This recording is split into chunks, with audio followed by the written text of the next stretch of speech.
manifeste des partis politiques non participants relatif à l'absence de la crédibilité du dialogue national dit inclusif et souverain en cours.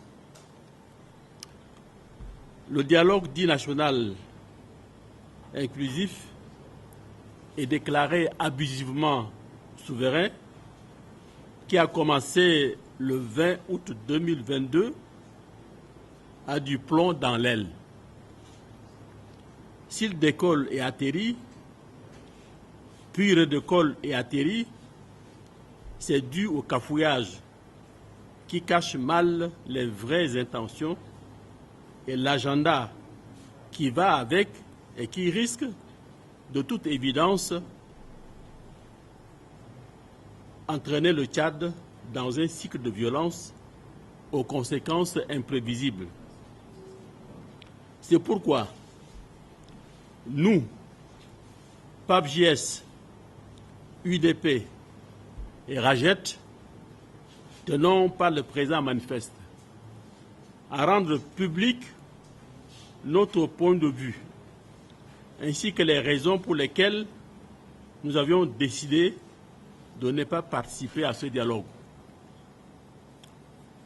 Cela étant dit, s'il y a une compétition internationale en matière de l'irrespect et de violation des textes, tant nationaux qu'internationaux, fondamentaux que réglementaires, tels la Constitution, les conventions et traités internationaux, les lois, décrets et arrêtés, le Tchad en sortirait major sans ex-aequo. De ce fait, depuis plus de 3 décennies, jusqu'à ce jour, nous assistons coup sur coup aux violations des droits et libertés sans commune mesure. Et pour une fois où nous avons espéré qu'à travers cet événement politique assez sérieux, tant attendu de tous les Tchadiens, est censé poser les fondations institutionnelles du nouveau Tchad, le bon sens politique et le respect des engagements seraient au rendez-vous. Il n'en est rien. Et nous y voilà. La réédition systématique et méthodique des mêmes pratiques qui nous ont amenés à la situation actuelle, objet de cette rencontre qui se veut politique de nature.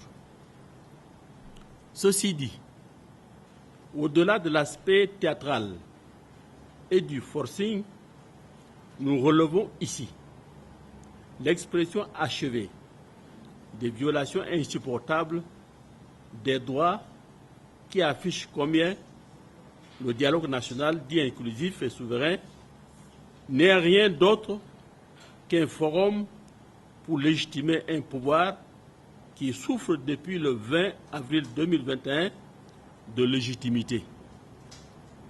Et plus tard, lui ouvrir une seconde étape de maintien à travers une nouvelle transition, puis encore et encore des élections truquées.